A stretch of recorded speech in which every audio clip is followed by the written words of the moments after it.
Assalamualaikum warahmatullahi wabarakatuh. Kembali lagi kita berjumpa dalam perkuliahan teknik digital. Pada kesempatan kali ini kita akan membahas mengenai demultiplexer. Oke, kalau materi sebelumnya yaitu mengenai multiplexer, maka demultiplexer ini merupakan pasangan dari si multiplexer. Jadi multiplexer dan demultiplexer ini keduanya saling berhubungan ya, saling terintegrasi dan berkaitan. Oke, sebentar. Jadi, demultiplexer itu kalau di multiplexer kita memilih aliran bit input ya, channel input ya yang kita pilih. Sementara kalau di demultiplexer itu adalah aliran outputnya yang kita pilih. Jadi seperti ini. Kalau di demultiplexer kita hanya ada satu input ya. Ini inputnya cuma satu nih. Tetapi dia memiliki N output gitu tuh. Dia memiliki banyak line output, banyak keluaran gitu tuh. Nah, misalkan ini sebagai keluaran ya, atau saya sebutnya sebagai channel ya. Ini channel 0 misalkan. Nah, kemudian ini yang di bawahnya ini channel satu, ini channel 2, ini channel 3 misalkan. Dan ini komponen selektornya. Nah, itu ya. Ups. Nah, oke, nah dari nilai input ini ya kita asumsikan inputnya itu adalah satu misalkan itu tuh. Nah, si nilai satu ini nih mau kita arahkan kemana gitu? Apakah ke channel 0, channel satu, atau channel 2, atau channel yang keberapa gitu?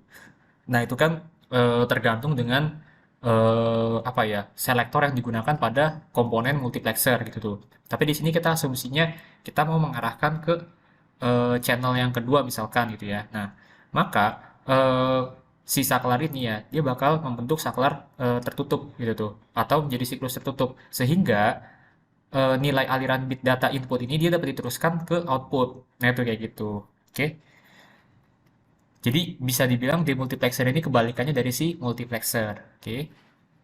Nah, sekarang contohnya di sini ada demux 1 to 4, atau demultiplexer satu satu keluaran 4, sorry, satu input 4 keluaran. Nah, inputnya ini kan sebagai jalur sinyal nih ya, jalur input data atau jalur sinyal. Ini sebagai inputnya nih di sini nih.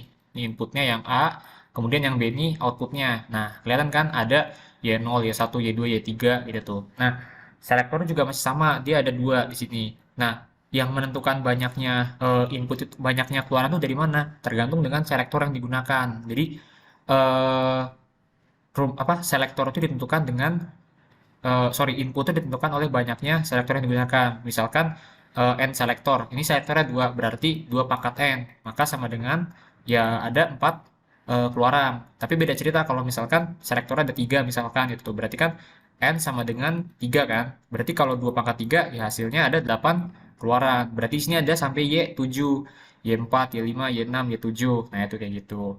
Oke, kita next. Nah, sekarang demultiplexer 1 to 4, atau satu masukan 4 keluaran. Di sini juga ada truth table atau tabel kebenarannya. Nah, sekarang kita coba ambil satu sampel deh biar enaknya. Kita ambil yang oke. Kita fair-fairan deh. Kalau di multiplexer kita yang paling atas, ambilnya sekarang di demultiplexer kita ambil yang paling bawah ya, biar atas bawah sama-sama ini ya, sama-sama apa kebagian. Oke. Nah, misalkan ini sebagai nilai inputnya, ya ini nilai inputnya. Nah, terus ini sebagai si selektornya nih, si S nih sebagai selektor, oke.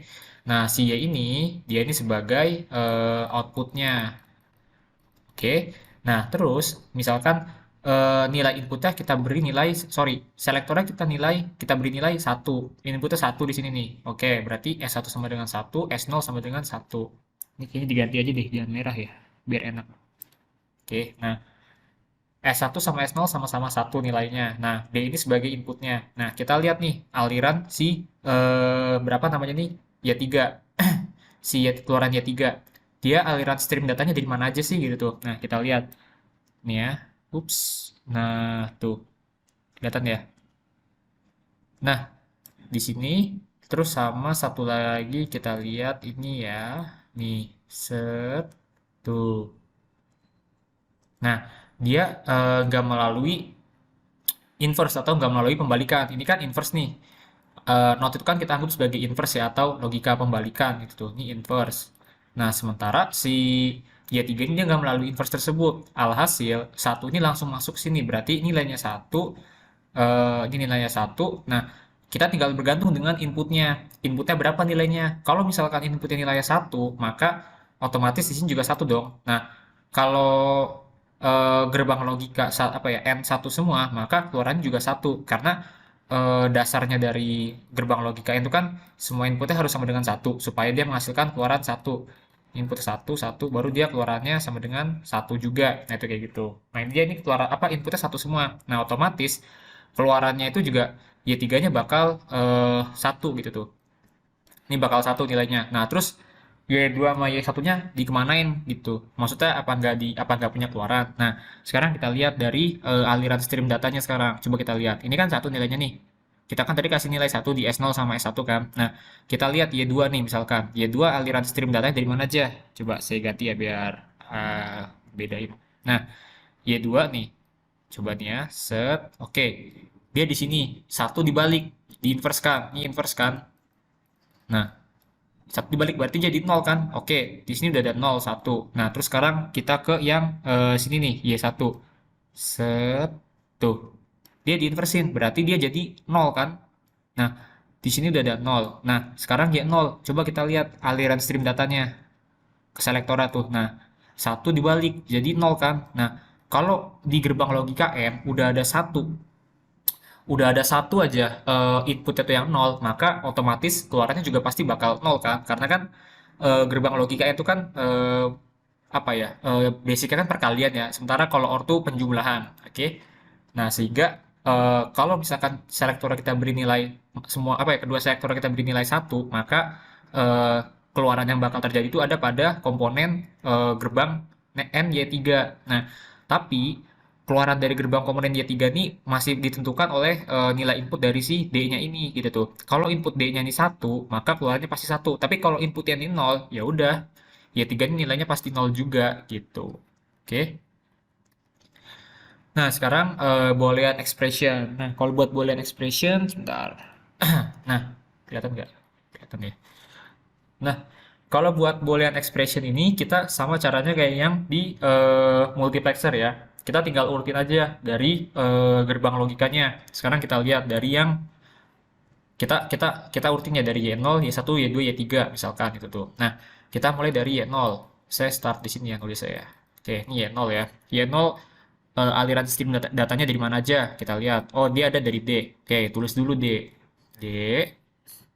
Terus setelah dari D di mana lagi? Ada dari S0, tapi di inversin, awas. Berarti DS aksen 0 ya dikalikan D dikali S aksen 0, kemudian dikali dengan DS dikali dengan S1 aksen.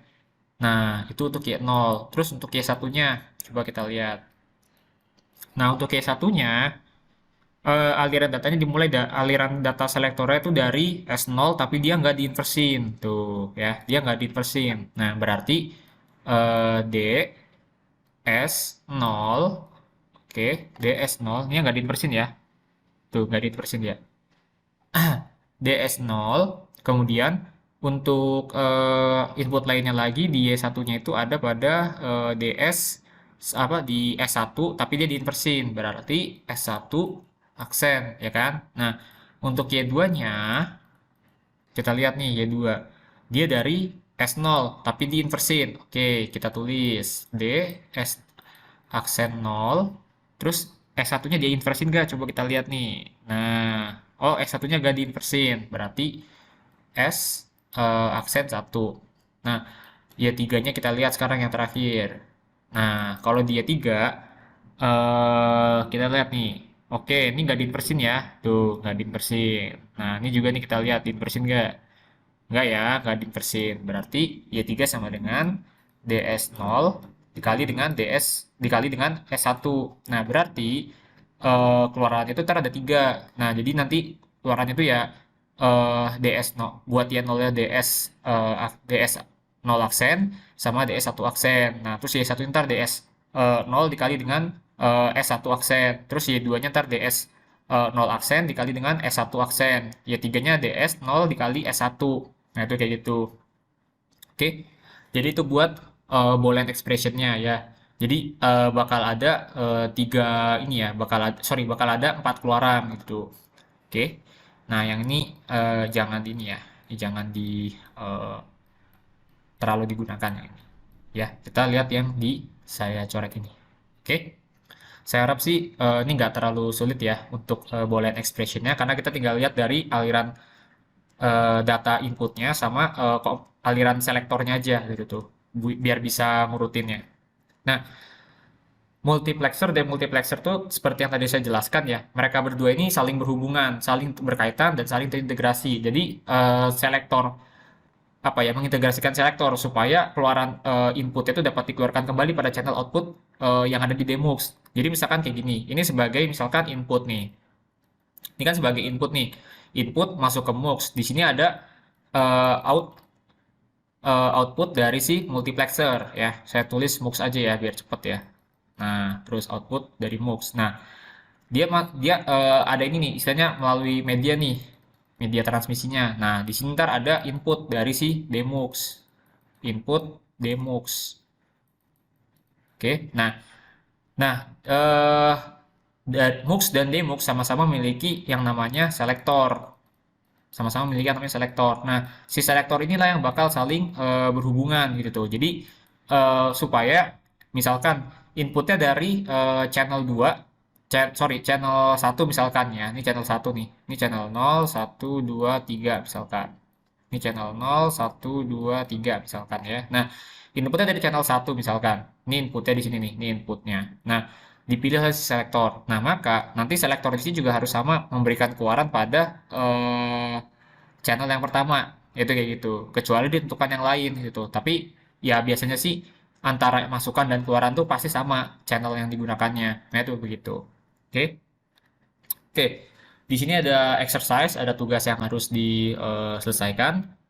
Carilah dan buatlah logic gates ya, demultiplexer 1 to 8 ya. Jadi ada satu input 8 keluaran ya. Tadi kan cuma 4 kan, berarti sekarang ada 8.